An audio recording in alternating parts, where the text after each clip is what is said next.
여러분 안녕하십니까? 또다시 넷플릭스 글로벌 1위를 달성하며 신드롬을 일으키고 있는 화제작 흑백 요리사 시즌2 이야기를 시작해보려 합니다.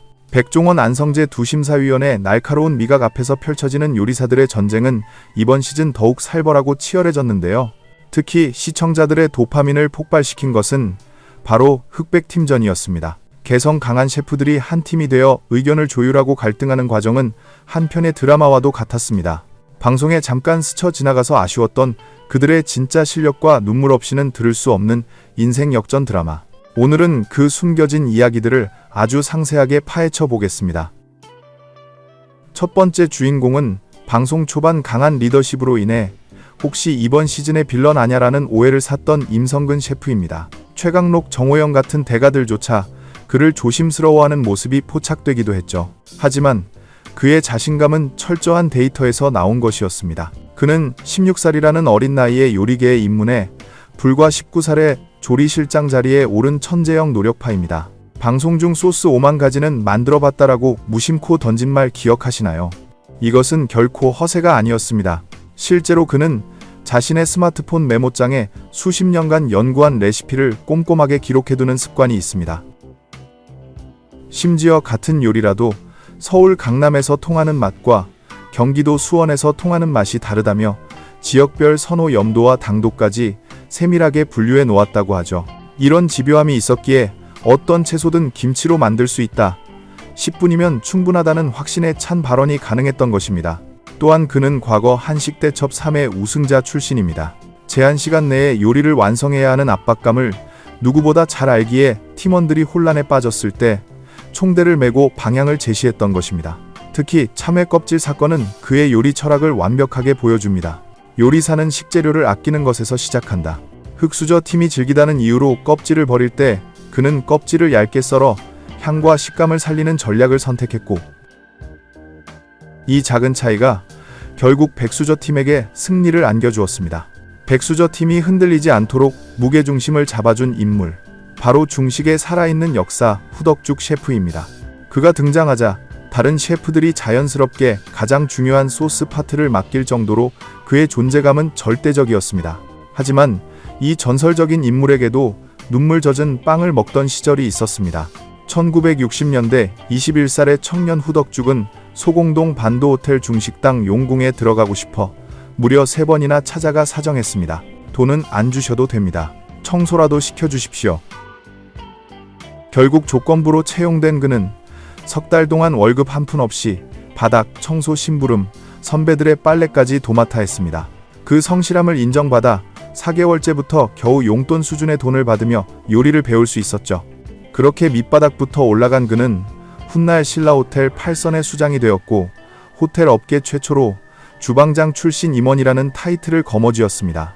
이병철, 이건희, 이부진으로 이어지는 삼성 오너 일가가 사랑한 셰프이자 중국 장점인 주석으로부터 본토보다 맛있다는 극찬을 들은 인물. 심지어 세상을 떠나기 일주일 전 그의 불도장을 먹기 위해 식당을 찾은 회장님이 있을 정도로 그의 요리는 영혼을 위로하는 힘이 있었습니다. 70이 넘은 나이에도 오픈 10분 전이면 어김없이 주방에 나와 예약 현황을 체크하는 그의 모습은 기술보다 중요한 것이 성실함과 인품임을 보여줍니다. 이번 시즌 최고의 화제작 중 하나는 후덕죽 셰프를 째려보는 듯한 최유광 셰프의 눈빛짤이었죠. 사실 두 사람은 때려야 뗄 수 없는 끈끈한 선후배 사이입니다. 최유광 셰프의 인생 스토리는 마치 영화 같습니다.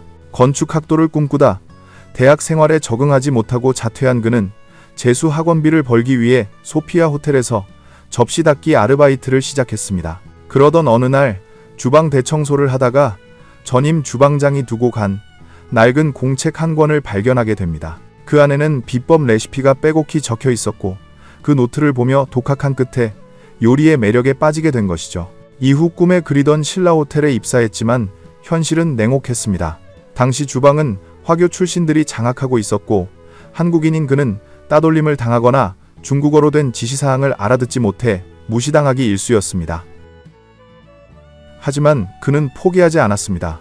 새벽 3시에 일어나 중국어 학원을 다녔고, 결국 원어민 수준의 중국어를 구사하며 실력으로 그들을 압도했습니다. 이후 신라호텔 더 파크뷰의 리뉴얼을 주도하며 일 매출 700만원짜리 식당을 1억 원 매출의 대박 식당으로 만든 신화의 주인공이 되었죠.